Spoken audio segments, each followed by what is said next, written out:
إلا الله والله أكبر الله أكبر ولله الحمد الله أكبر الله أكبر لا إله إلا الله والله أكبر الله أكبر ولله الحمد الله أكبر الله أكبر لا إله إلا الله والله أكبر الله أكبر ولله الحمد الله أكبر كبيرا والحمد لله كثيرا وسبحان الله بكرة وأصيلا الحمد لله وحده نصر عبده وهزم الأحزاب وحده الله أكبر الله أكبر لا إله إلا الله والله أكبر الله أكبر ولله الحمد الحمد لله رب العالمين والعاقبة للمتقين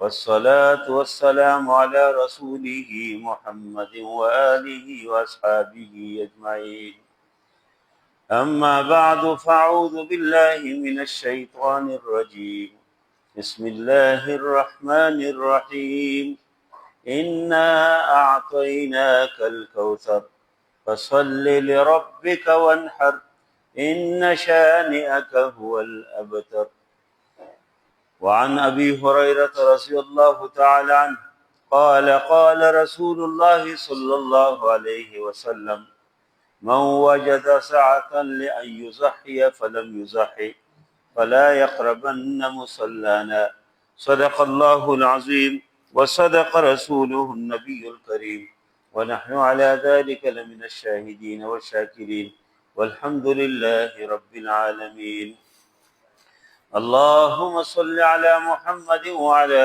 آل محمد كما صليت على إبراهيم وعلى آل إبراهيم إنك حميد مجيد اللهم بارك على محمد وعلى آل محمد كما باركت على إبراهيم وعلى آل إبراهيم إنك حميد مجيد۔ الحمدللہ ہم اللہ تعالیٰ کا شکر ادا کرتے ہیں کہ عید الاضحیٰ کا ایک بہت بابرکت دن اللہ نے ہمیں نصیب کیا۔ اس دن میں نبی کریم صلی اللہ علیہ وسلم تکبیرات زیرہ پڑھتے تھے۔ عرفے کے دن سے یہ تکبیرات شروع ہو جاتے ہیں، عید کی 3 دن، اس کی چوتھی دن تک عصر کے نماز تک، یہ تقریباً کوئی 23 نمازوں کے بعد تکبیرات پڑھنا یہ واجب ہے ہر مرد کے اوپر، عورت کے اوپر، کہ جب وہ فرض نماز ادا کرے تو اس کے بعد زور سے، مردوں کے لیے زور سے اور عورت آہستہ کہ اپنے آپ کو سنائے، اس انداز سے تکبیرات پڑھنا یہ اس کے لیے واجب ہے۔ پھر جب نبی کریم صلی اللہ علیہ وسلم عیدگاہ کی طرف جاتے تھے تکبیرات پڑھتے تھے، صحابہ کرام بھی زور زور سے پڑھ کے جاتے تھے، اور عیدگاہ سے واپس جب گھروں کی طرف پلٹتے تھے پھر بھی تکبیرات پڑھتے تھے۔ اس تکبیرات کا مطلب کیا ہے؟ اللہ کی کبریائی کا اعلان ہے کہ اللہ سب سے بڑا ہے۔ اللہ اکبر، اللہ اکبر، کہ اللہ سب سے بڑا ہے، اللہ کے علاوہ کوئی بندگی عبادت کا مستحق نہیں ہے۔ لا الہ الا اللہ، کوئی عبادت کے مستحق نہیں ہے مگر صرف اللہ۔ اللہ اکبر کبیرہ والحمد للہ کثیرہ وسبحان اللہ بکرۃ واصیلا۔ صبح و شام اگر تسبیحات کی کوئی قابل ہے، کوئی لائق ہے، کوئی ہستی موجود ہے تو اللہ تعالیٰ کی ذات ہے۔ یہ جو کہتے ہیں نا کہ سروری زیبا فقط اس ذات ہمتا کو ہے، اور ایک وہی ہے خدا، باقی بتان ازلی، وہی ایک اللہ ہے، اس کے علاوہ دیگر جتنے لوگ ہیں بتان ازلی۔ تو اس تکبیرات سے انسان ایک عقیدے کا اظہار کرتے ہیں کہ اللہ تعالیٰ سب سے بڑا ہے۔ اور پھر عید الاضحیٰ کے دن الحمدللہ بھی بہت بڑی بات ہے کہ پوری دنیا کے اندر ایک عید ہے، اور سب پوری دنیا کے اندر مسلمان نبی کریم صلی اللہ علیہ وسلم نے جو سنت از ابراہیم علیہ السلام کی جو سنت جاری کی ہے اس کو پر عمل کرتے ہیں۔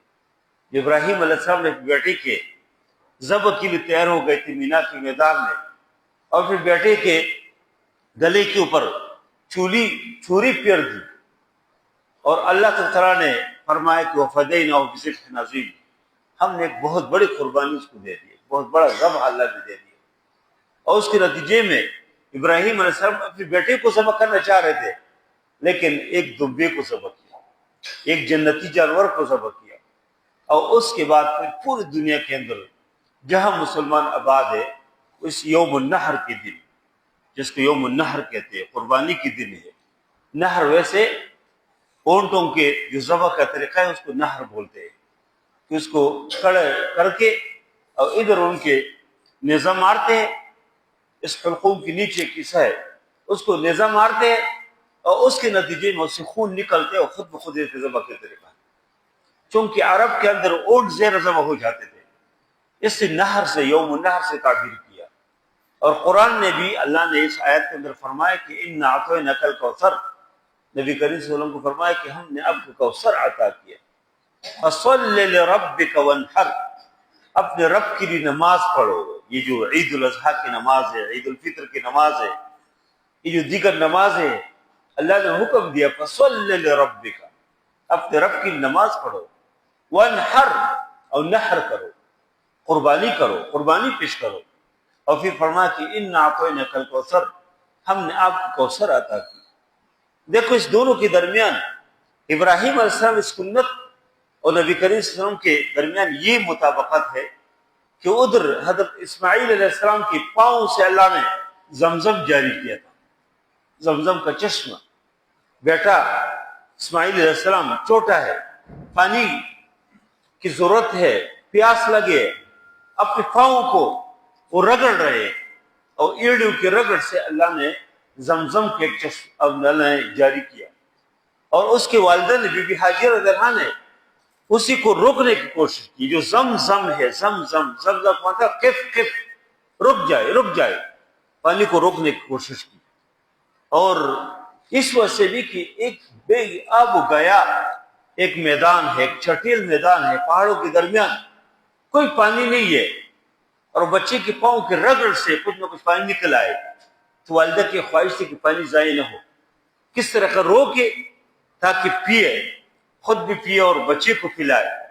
والدہ تو والدہ ہوتے ہیں، ادھر والدہ کا مقام بھی پتہ چل جاتا ہے کہ والدہ اپنے بیٹی کے لیے کتنی وہ بیچاری تڑپ رکھتی ہے، کتنی اپنی بیٹی کے اوپر ترستی ہے، کہ پانی کے لیے، پانی کی تلاش کے لیے کبھی صفا کی پہاڑی کی طرف چڑھتی ہے، اور کبھی ادھر سے آ کے اپنے بیٹے کو دیکھ کے پھر مروہ کی پہاڑی کی طرف، اور پھر 7 چکر لگانے کے بعد اپنے بیٹے کے پاس جب پہنچ جاتی ہے تو اللہ نے اس کے پاؤں کے رگڑ سے اللہ نے ایک چشمہ جاری کیا، اور والدہ نے کوشش کی کہ پانی روکے، تو اسے بند باندھنے کی اور کوئی چھوٹے چھوٹے پتھر رکھنے کی کوشش کی کہ پانی رک جائے۔ اور نبی کریم صلی اللہ علیہ وسلم فرمایا اگر ہماری والدہ حضرت حاجرہ رضی اللہ عنہا پانی کو نہ روکتی تو یہ پوری دنیا کے اندر ایک نہر کی شکل میں، بہتے ہوئے پانی کی شکل میں پوری دنیا میں پانی پہنچ جاتا۔ اور ابھی بھی دیکھو کہ ابھی زمزم کا جو چشمہ ہے اس میں اتنی پانی ہے کہ پوری دنیا میں تقریباً ہر گھر میں دیکھے چشم زمزم کے پانی موجود۔ اور حاجی جب جاتے ہیں یا عمرے کے لیے کوئی جاتے ہیں، ادھر سے سب سے بہترین ان کے پاس جو تحفہ ہے وہ بھی زمزم کے پانی لاتے ہیں لوگ۔ تو نبی کریم صلی اللہ علیہ وسلم کے اور حضرت اسماعیل علیہ السلام، ابراہیم علیہ السلام کے درمیان یہ اللہ نے دونوں اعلان کیا کہ ادھر اللہ نے بھی زمزم اس کے پاؤں کے رگڑ سے جاری کیا، اور نبی کریم صلی اللہ علیہ وسلم کو اللہ نے حوض کوثر عطا کیا۔ دیکھو اسی ایک آیات کے اندر دونوں اللہ نے ذکر کیا، اِنَّا أَعْطَيْنَاكَ الْكَوْثَرَ، فرمایا کہ ہم نے آپ کو کوثر دیے، کوثر کثرت سے ہے، یعنی بہت زیادہ خیر ہم نے آپ کو عطا کیا۔ وہ قرآن کی شکل میں بھی ہے، اس پوری امت کے اوپر اللہ کی رحمتوں کی شکل میں بھی ہے، اور وہ قیامت کے دن حوض کوثر کے جو پانی ہے اس کی شکل میں بھی ہے، خاص قسم کی پانی ہے کہ نبی کریم صلی اللہ علیہ وسلم اپنی مبارک ہاتھوں سے لوگوں کو پلائیں گے، اپنی بچوں کو پلائیں گے۔ جس نے اللہ کے نبی صلی اللہ علیہ وسلم کی شریعت کے مطابق زندگی گزاری، اس دن کے مطابق پاک و صاف زندگی گزاری ہے، اس کو نبی کریم صلی اللہ علیہ وسلم پانی پلائیں گے، جو توحید کے مطابق، رسالت کے مطابق اس کی زندگی وہ اپنی طرف سے دن بنا کے پیش نہیں کیا ہوگا۔ اس سے کہ فرمایا کہ میرے پاس لوگ آئیں گے اور میں کہوں گا کہ میرے ساتھی میرے پاس آنے دو، اور فرشتے اس کو میرے طرف سے دوسری طرف لے جائیں گے. میں کہوں گا کہ حسین یہ تو میرے ساتھی ہے، لا ان کو. کہیں گے کہ نہیں آپ کو لا انک لا تدری ما حدث بعدک، آپ کو پتہ نہیں ہے کہ آپ کے بعد میں کیا کیا چیزیں ایجاد کی. اور فرمائے نبی کریم صلی اللہ علیہ وسلم فرماتے کہ میں کہوں گا کہ فسحقا لهم تباہی ان کی، لے جاؤ جہنم میں گرا اس کو اور جہنم میں لے جائیں گے. اور جو مومن مسلمان ہے جس نے کلمہ پڑھا ہو، اس کلمے کے مطابق پاک و صاف خوبصورت زندگی گزارے ہو، وہ جب ادھر جائیں گے تو نبی کریم صلی اللہ علیہ وسلم اپنے ہاتھوں سے حوض کوثر کے پانی پلائیں گے. وہ پانی کیا ہے؟ نبی کریم سے فرمایا کہ من شرب منہ لم یظمأ ابدا، جو آدمی ایک بار اس سے پیئیں گے قیامت تک پھر اس کو پیاس نہیں لگتی. اور اس کے احادیث کے اندر فرمایا کہ وہ کیزان اکثر من نجوم السماء، اس کی کوزی آسمان کے ستاروں سے زیادہ ہے. وماؤہ ابیض من اللبن، دودھ سے زیادہ خوبصورت سفید پانی ہے. اور اس طرح کے اس کی خوبصورتی اور اس کی مٹھاس حدیث کے اندر ذکر ہے. اور میں دعا کرتا ہوں کہ اللہ تعالیٰ ہمیں وہ نصیب فرمائے، نبی کریم صلی اللہ علیہ وسلم کے ہاتھوں حوض کوثر والی اللہ میں نصیب فرمائے. تو اس آیات کے اندر اسی چھوٹی صورت ہے جس کو سورۃ کوثر بولتے ہیں، اور اس میں اللہ نے نہر کا بھی ذکر کیا جو ابراہیم علیہ السلام کی وہ سنت ہے، اور خود نبی کریم صلی اللہ علیہ وسلم نے ادا کی، اور پوری دنیا کے اندر لوگ اس کو ادا کرتے. اور آج الحمدللہ جہاں جہاں کسی مسلمان کو اللہ نے توفیق دیا ہو وہ اس قربانی کی کسی جو سنت اس کو ادا کریں گے. اور نبی کریم صلی اللہ علیہ وسلم فرمایا کہ وہ وجد ساعتاً، جس آدمی کے پاس گنجائش ہو، گنجائش اس کے لیے کوئی نصاب کی بات نہیں ہے، کچھ نہ کچھ گنجائش ہو، فلم یضحی بہ، پھر قربانی نہ کرے، تو اللہ کے نبی نے فرمایا کہ فلا یقربن مصلینا، ہمارے مصلوں میں نہ آئے، یعنی ہمارے عیدگاہوں میں نہ آئے، ہمارے پاس نماز نہ پڑھے، اس لیے کہ یہ کوئی معمولی سنت نہیں ہے. دیکھیں ایک فلسفہ قربانی کے اندر کیا فلسفہ ہے کہ ابراہیم علیہ السلام اپنی بیٹی کی قربانی کے لیے تیار ہو گئے. تو آج اگر ایک مسلمان ایک جانور اللہ تعالیٰ کے راستے میں پیش کرتے ہیں، کچھ حصہ لیتے ہیں، کچھ مال خرچ کرتے ہیں اللہ کے راستے میں، اور حصہ لے کے اس کو ایک ابراہیم علیہ السلام کو سنت کو ادا کرتے ہیں، تو اس کی کوئی بہت بڑی بات نہیں ہے. اور بعد لوگ اس کے اوپر جو وہ مغرب زدہ لوگ ہیں، جب بھی قربانی کے وقت جاتے ہیں مختلف قسم کی اعتراضات کرتے، اشکالات لوگ ذہن میں بناتے، اور کبھی کہتے ہیں یہ تو حج کے ساتھ خاص. حالانکہ ترمذی کی روایت ہے کہ نبی کریم صلی اللہ علیہ وسلم 11 سال مدینے میں رہے، بلکہ روایت میں 10 سنین 10 سال نبی کریم صلی اللہ علیہ وسلم مدینے میں 10 سال رہے، اور ادھر نبی کریم صلی اللہ علیہ وسلم نے 10 سالوں میں ہر سال قربانی کی. اور پھر آخر میں نبی کریم صلی اللہ علیہ وسلم جو 10 ہجری کو حج کے لیے گئے تو اس موقع پہ اللہ کے نبی صلی اللہ علیہ وسلم 100 جانوروں کو اپنے ساتھ لے کے ادھر ذبح کیا. اور جب مدینے میں تھے ادھر تو حج نہیں ہے، اپنے گھر کے اندر ہوتے تھے، لیکن عید کے موقع پہ جانور ذبح کرتے تھے اور فرماتے تھے کہ یا اللہ ھذا منی ومن امتی، یا اللہ میری طرف سے اور میری پوری امت کی طرف سے، امت محمد صلی اللہ علیہ وسلم، نبی کریم صلی اللہ علیہ وسلم کی پوری امت کی طرف سے. تو یہ قربانی اس طرح نہیں ہے کہ لوگ سمجھے کہ یہ حج کے موقع پہ صرف ہے، نہیں، حج کے لیے کوئی الگ قربانی نہیں ہے.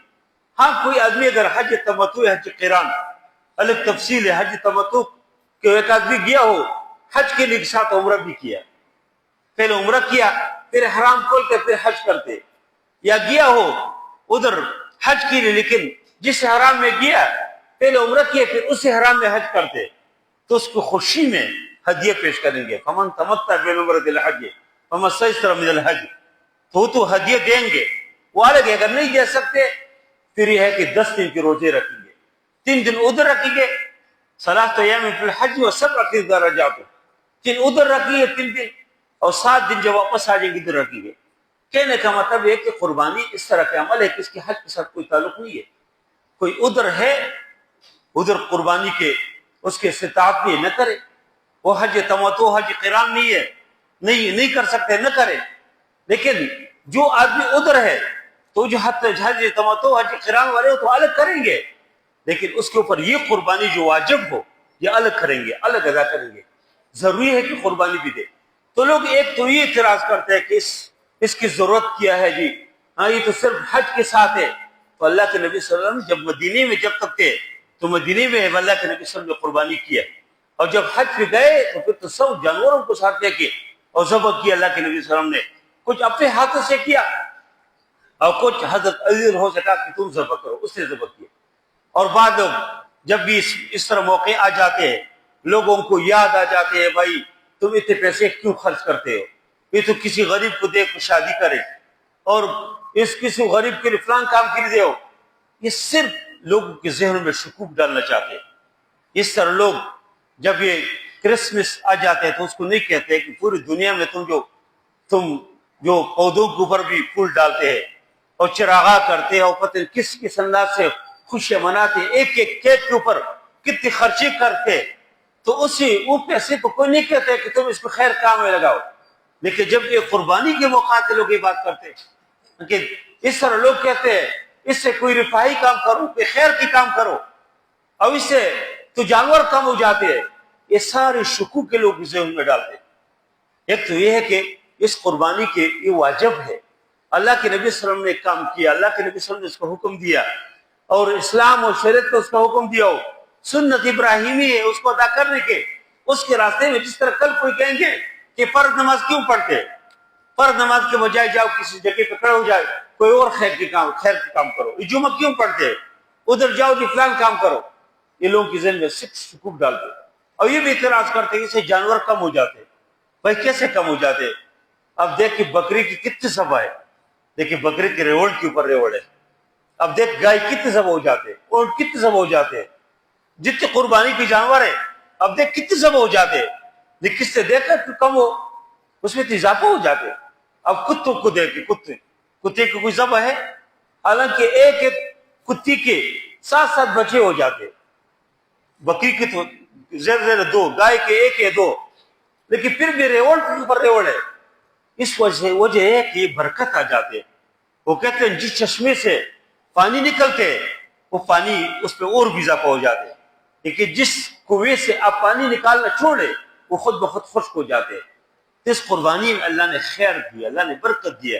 پھر دوسرے کہ قربانی کے ساتھ کتنے لوگ کے رزق واپس ہے، دیکھو جو آدمی گھر میں اس کو پالتے ہیں کتنے اس کے بچے سب خوش ہو جاتے کہ جانور ہے اس کو فروخت کریں گے قربانی کی، اچھا پھر اس کو منڈی تک لاتے، وہ گاڑی میں ٹرانسپورٹیشن جو ہے، گاڑی کے ڈرائیوروں کو کتنے پیسے ملتے، گاڑی کے مالک کو پیسے ملتے، پھر منڈی میں دیکھو جو منڈی والے ہوتے ہیں، منڈی میں کتنے لوگ کاروبار ان کے ساتھ ہوتے ہیں، پھر کسائی کو آپ دیکھیں، کسائی کے مزے ہوتے ہیں، بکر 10,000 کے ایک بکرا ذبح کرتے، تو اس کے پر پھر بعد اب دیکھ اس کے کال الگ فروخت ہوتے، کال سے کتنے فائدے ہوتے ہیں، کتنے مدارس کو ملتے، رفاہی عامہ میں لوگ استعمال کرتے، خیر کام میں استعمال کرتے، اس کال سے کئی کام لوگ لیتے۔ اور پھر یہ قربانی کی گوشت کئی لوگ ہوتے ہیں جس کو بیچاروں کو عید کے بغیر گوشت نہیں ملتے، اس کے گھروں میں پہنچ جاتے۔ تو بہرحال قربانی ایک واجب حکم ہے، اور اس کے ساتھ ساتھ بہت سے لوگوں کی خیر وابستہ ہے۔ جو مغرب زدہ لوگ ہیں، جو اعتراضات کرتے ہیں، ان کے اعتراضات اس طرح موقع پہ اخبارات میں لکھتے ہیں، لوگوں کی ذہن میں شکوک ڈالتے، شبہات ڈالتے، یہ بالکل اس کے باتوں میں نہیں آنا چاہیے۔ ہم میں سے جتنے ہو سکتے ہیں ایک آدمی کو کچھ نہ کچھ بھی گنجائش ہو قربانی کرنا چاہیے۔ میں نے گزشتہ جمعہ بھی بات کی کہ قربانی کے پیسے، شادی کے پیسے، گھر کی نہیں، آپ گھر بنا رہے، یہ کچھ چیزیں ایسا ہے کہ یہ اللہ تعالیٰ اس کے کسی نہ کس طریقے سے حل نکالے گی، آپ کو پتہ بھی نہیں چلے گا۔ آپ نے قربانی لیا، بہترین جانور لو، ریاکاری کے نہ ہو، اللہ سے اعلیٰ قسم کے جانور آپ لو، بہترین پیسے کے اوپر خرچ کرو، اس کے اللہ آپ کو دیں گے۔ اس کے آپ کبھی نہیں ہو سکتے کہ آپ نے قربانی کیا اس وقت سے آپ کو غریب ہو جائے کوئی آدمی، ایسے نہیں ہوتے۔ ویسے بھی جتنی خیر کاموں میں آپ خرچ کریں گے اللہ اور دیں گے، اللہ اور دیں گے۔ وَمَا أَنفَقْتُم مِّن شَيْءٍ فَهُوَ يُخْلِفُهُ۔ اس سے قربانی ایک بہترین عمل ہے جو پوری دنیا کے اندر بھی مسلمان اپنے جانور کے جو گلے کے اوپر چوری پھیرتے ہیں، اور صرف چوری نہیں پھیرتے جانور کی گلے کے اوپر، اس عزم کے اظہار کرتے ہیں کہ اسلام کے غلبے کے لیے، دین کے غلبے کے لیے، اس دین کی قامت کے لیے آج اگر مجھے ضرورت پڑ جائے اپنی خون پیش کرنے کے تو میں وہ پیش کروں گا۔ اور دیکھو قربانی کی جو تاریخ ہے، دیکھو ہر دور میں لوگوں نے قربانی دی، اپنے خون کی قربانی پیش کی۔ فلسطین کے مسلمان آپ دیکھیں کتنی مشکل سے گزر رہے، لیکن انہوں نے اپنے خون کے نتیجے میں ایک مشکل سے تو گزر گئے، لیکن پورے جو پلاننگ تھا امریکہ کا، ایک منصوبہ تھا کہ کس طرح جو فلسطین کو اپنے قبضے میں لے، اور کس طرح جو ہے ادھر اپنے منصوبوں کو آگے چلانے کے لیے، اسرائیل کو تسلیم کرنے کے لیے ایک پلاننگ تھا سب کو، پر حماس کے مسلمانوں نے، حماس کے مجاہدین اس کے اوپر پانی پھیر دی۔ اور ابھی بھی ان کے اس وقت جو کہتے ہیں صدر ٹرمپ یہ کہتے ہیں، مسلمان ممالک اور پاکستان کو بھی کہا ہے کہ تم اسرائیل کو تسلیم کرو، اور دین ابراہیمی کے نام سے، ابراہیم اکارڈ کے نام سے وہ کہتے ہیں بس ایک دنیا میں ایک ہی دن ہو۔ حالانکہ کیسے دین اسلام اللہ نے فرمایا وَمَن يَبْتَغِ غَيْرَ الْإِسْلَامِ دِينًا فَلَن يُقْبَلَ مِنْهُ، دین ادیان تو منسوخ ہے، اس کی کوئی حیثیت نہیں ہے۔ لیکن یہ مسلمانوں کو ذلیل کرنے کے لیے، مسلمان کمزور کرنے کے لیے منصوبے ہیں۔ اور الحمدللہ مجھے بڑی خوشی ہو کہ سعودی عرب نے صاف ان سے کہا، حالانکہ اسے توقع نہیں تھی، لوگوں کا خیال تھا کہ سعودی عرب نے امریکہ کا کاٹا بند کیا۔ سعودی عرب نے کہا، صاف کہہ دیا کہ ہم اسرائیل کبھی تسلیم نہیں کریں گے جب تک وہ اس طرح کے مسلمانوں کے خون بہا رہے، جب تک ان کے یہ عزائم ہے، یہ جو نسل کشی کر رہے مسلمانوں کے، جب تک یہ ہے تو ہم اس کو کبھی تسلیم نہیں کریں گے، اس سے کوئی تعلقات نہیں بنائیں گے۔ اور دیگر اسلامی ممالک سے بھی ہمیں یہی توقع ہوگی، یہ کہیں گے۔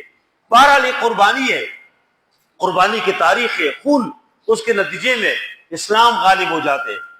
ہر اس کو کہتے ہیں نا کہ اسلام زندہ ہوتا ہے ہر کربلا کے بعد، ہر بار جب خون بہتے ہیں مسلمانوں کے، اس کے نتیجے میں اللہ تعالیٰ اسلام کو غالب کرتے ہیں، مسلمانوں کو اللہ تعالیٰ غلبہ عطا فرماتے ہیں۔ اور اس قربانی کی جو گوشت ہے، میں اس پہ قرآنی آیات ابھی جب پڑھتے ہیں، اللہ فرماتے ہیں کہ فَكُلُوا مِنْهَا، خود کھاؤ، وَأَطْعِمُوا الْقَانِعَ وَالْمُعْتَرَّ، اس آدمی کو بھی دے جو نہیں مانگتے، اس آدمی کو بھی دے کہ جو مانگتے۔ اور اللہ نے فرمایا کہ فَكُلُوا مِنْهَا وَأَطْعِمُوا الْبَائِسَ الْفَقِيرَ، اور ان لوگوں کو بھی دے جو مشکلات میں ہے، جو فقیر ہے، اس کو بھی دے۔ تو قربانی کی گوشت اگر ایک آدمی اللہ کی رضا کے لیے خون پیش کیا اخلاص کے ساتھ، قربانی اس کا مقصد نہیں ہے کہ میں گوشت کھاؤں۔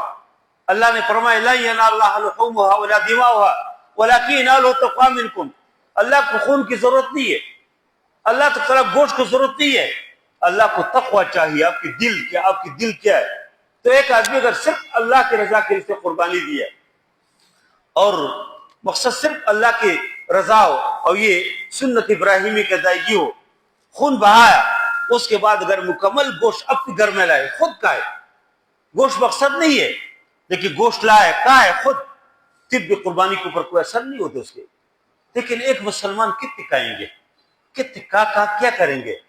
اللہ نے اگر اس کو توفیق دی ہے تو اچھا ہے کہ قربانی کی گوشت پڑوس بھی دے دو، غریب لوگوں کو دے۔ ایسے لوگ ہوتے ہیں، میں کئی لوگوں کو خود میں جانتا ہوں کہ جو بیچارے اس کے بچے جمع ہو جاتے ہیں، اس کی والدہ پہلے سے ہانڈی چولی کے اوپر رکھتے ہیں کہ ابھی کسی گھر سے گوشت آ جائے، کسی ڈاکٹر صاحب کے گھر سے گوشت آ جائے، کسی انجینئر صاحب کے گھر سے گوشت آ جائے، کسی مولوی صاحب کے گھر سے گوشت آ جائے، کسی پیر صاحب گھر سے گوشت آ جائے، اور یہ صاحب اپنے سارے گوشت لے کے فریج میں رکھے، اور وہ لوگ بیچارے انتظار میں بیٹھے ہو جس سے سال بھر میں کوئی گوشت نہیں کھایا، ان بچوں نے اس گوشت کے انتظار میں۔ بکرا تو میرے خیال نہیں ہے کہ کوئی 19 گرن افسر بھی حلال سے کھا سکتا ہو، لیکن جو عام گوشت ہے وہ بھی لوگ کو نہیں ملتے بیچاروں کو۔ اس موقع پہ لوگ انتظار میں ہوتے، اگر اس موقع پہ بھی ہم گوشت نہ دیں تو کیا کریں گے پھر؟ اس لیے آپ کوشش کریں کہ اور لوگوں کو دے، پڑوسوں کو دے، غریبوں کو دے۔ اور قربانی کے گوشت کے لیے غریب بھی ضروری نہیں ہے، کس نے اگر خود بھی قربانی کیا اس کو دے سکتے۔ یہ فقہا نے اس کے فرمائے کہ 3 حصے بناؤ، ایک حصہ خود کھاؤ، ایک حصہ جو ہے غریب مسکین فقیروں کو دے، اور ایک حصہ 2 صحباب کو دے۔ اور یہ جو عید ہے یہ اظہار اور قربانی کا نام ہے، ہمدردی، انسان کے اندر ہمدردی ہو۔ بلکہ انسان کیا ہے؟ انسان معصوم الانسان الا لانسه، انسان کو انسان اسی انس کی وجہ سے کہتے ہیں، اسی محبت کی وجہ سے کہ دوسرے لوگوں کے ساتھ محبت کرتے۔ لیکن جو آدمی خود کھاتے یہ کام تو جانور کرتے۔ ہم دیہاتی لوگ ہیں، ہمارے دیہات میں جب جانوروں کے سامنے اب چارہ رکھے بہت زیادہ بھی ہو، وہ دوسرے کو سنگ سے مارتے، اس کو بگاتے، کس کو نہ کھلائے۔ پانی رکھو کسی جانور کے سامنے، یا پانی میں جائے جانور، بہت زیادہ پانی ہو پھر بھی دوسرے جانور کو سنگ سے مارتے۔ نہیں چھوڑتے. ایک انسان بھی اگر ایک کام کرے اپنے پیٹ کے لیے کہ میرے پیٹ بھر جائے بس میں کھاؤں، اس میں کیا فرق ہے؟ اس لیے ایک انسان کہے کہ میں نہیں کھاؤں گا، کوئی بھوک سے نہیں مروں گا، میں خشک روٹی کھاؤں گا، میں آج نہیں کھاؤں گا، دیکھیں میں اپنے پڑوسی کو دوں گا، لوگوں کی دعائیں آپ دیں گے، خود کھائیں گے تو کوئی پتہ نہیں چلے گا، لیکن آپ کسی اور کو کھلائیں گے تو اس کی دعاؤں میں آپ زندہ رہیں گے عمر بھر کے لیے. اور اصل چیز یہی ہے. اس لیے اظہار اور قربانی اور ہمدردی انسان اپنے اندر پیدا کرے. دوسرے کہ اس دور کے اندر جو میں سمجھتا ہوں کہ سب سے بڑا جو کام ہے، ہم کام ہے اس امت کو ایک کرنے کی، کہ امت ایک ہو جائے. جو فرمایا کہ ایک ہوں مسلم حرم کے پاسبانی کے لیے، نیل کے ساحل سے لے کر کعبہ خاک کی کاشغر، اس امت کو ایک کرنے کی. کاش امت ایک ہو جائے. حوث نے کر دیا ٹکڑے ٹکڑے نوع انسان کو. اخوت کی زبان ہو جائے، محبت کا بیان، محبت ایک انسان کے محبت ہی محبت، پیار ہی پیار ہو. ہنس ہنس کی بات کریں. دیکھو جو اسلام نے ہے مدنی و طبع ہے. پہلے کہا آپ نفل پڑھتے ہیں تو گھر کے اندر ہی پڑھو، کسی کونے میں پڑھو. فرض پڑھتے ہیں تو قریبی مسجد میں جاؤ. پھر جمعہ ہے تھوڑا سا اس سے بڑی مسجد میں جاؤ، زیادہ لوگ جمع ہو جاتے ہیں. پھر عید ہے اس سے بڑی مسجد میں لوگ جاتے ہیں، عید ادا کرتے. اور پھر کسی کو اللہ حج کی توفیق دے تو عرفات کے اس میدان میں، اور آج جو منحر مینا کے اس میدان میں پوری دنیا کے مسلمان ایک کی لباس میں، ایک ہی سفید کپڑے میں اللہ کے سامنے کھڑے ہو جاتے. اس امت کی اتحاد کی طرف اشارہ ہے. اللہ نے فرمایا وَاعْتَصِمُوا بِحَبْلِ اللَّهِ جَمِيعًا وَلَا تَفَرَّقُوا. اللہ کی اس رسی کو مضبوطی کے ساتھ پکڑ کر اکٹھے ہو کے اللہ نے فرمایا ان هذه امتكم امه واحده. یہ امت ایک امت ہے، ایک امت ہے. اللہ نے فرمایا وانا ربکم فاتقون وانا ربکم فاعبدون. اللہ نے فرمایا کہ ایک امت ہے. اور ہم نے کیا کیا؟ دشمن نے ہمیں لڑایا، دشمن نے ہمیں ملکوں میں تقسیم کیا، نہیں تم فلان ملک ہے فلان ملک ہے، حالانکہ سب مسلمان ہیں. پھر ہمیں زبانوں کے اندر تقسیم کیا، یہ پنجابی ہے، یہ سرائکی ہے، یہ پٹھان ہے، یہ بلوچی ہے، یہ سندھی ہے، یہ فلان ہے. یہ دشمن کی تقسیم ہے. اور پھر اس پر اکتفا نہیں کیا، پھر ہمیں نیچے نظرتی لحاظ سے تقسیم کیا. ہمیں تقسیم کیا تم بریلی ہو، وہ دیوبندی ہے، یہ فلان ہے، یہ فلان ہے. یہ دشمن کی تقسیم ہے. اور نبی کریم صلی اللہ علیہ وسلم فرمایا کہ من صلی صلاتنا واستقبل قبلتنا واکل ذبیحتنا فذلک المسلم.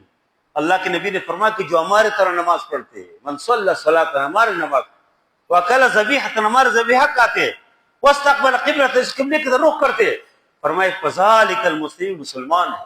پوری دنیا کے مسلمان، کاش یہ مسلمان بھی ایک ہو جائے. علامہ اقبال روئے ہے، علامہ اقبال کو ابھی پڑھتے روتے. وہ کہتے ہیں کہ منفعت ہے کہ اس قوم کی نقصان بھی ایک ہی سب کا نبی دین بھی ایمان بھی ایک، حرم پاک بھی اللہ بھی قرآن بھی ایک. کچھ بڑی بات کی ہوتے جو مسلمان بھی ایک. اور پھر کہتے ہیں کہ کس جگہ کوئی ایک نام سے کوئی دوسرے نام سے روئے اقبال. اللہ حقیقت یہ کہ رو کی اس دنیا سے رخصت ہو گئے، کس امت کی غم لے کے درد لے کے.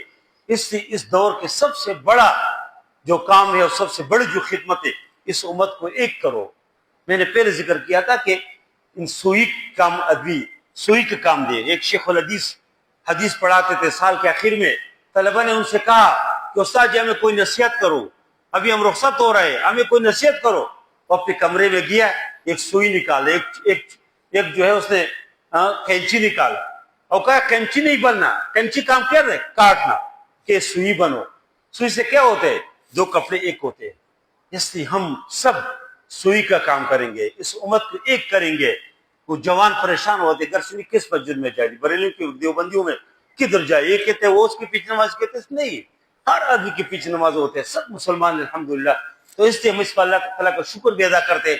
آج ہم انشاءاللہ ابھی نماز کا وقت ہے تو نماز میں سے الحمدللہ سب کو طریقہ تو معلوم ہے، لیکن پھر بھی سال گزر جاتے. تو اس کا طریقہ یہ ہے کہ جب انشاءاللہ ہم نیت باندھتے ہیں تو اس میں اس عید کی نماز میں اذان بھی نہیں ہے، کوئی اقامت بھی نہیں ہے. تکبیر تحریمہ کے بعد ثنا پڑھیں گے انشاءاللہ، اور ثنا کے بعد پھر تین بار اللہ اکبر، اس کے ساتھ ہاتھ اٹھائیں گے، اللہ اکبر، پھر ہاتھ چھوڑیں گے، اللہ اکبر 3 بار.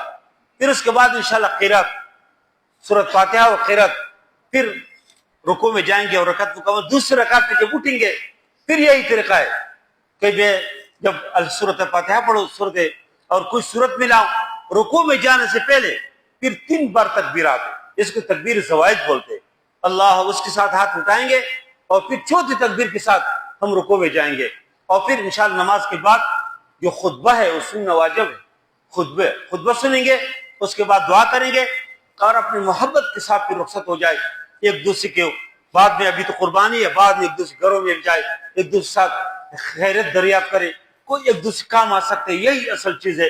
اللہ تعالیٰ ہم سب سے راضی ہو جائے۔ وصلی اللہ تعالیٰ علی خیر خلقہ محمد و علی صحبہ اجمعین برحمتہ یا ارحم الراحمین۔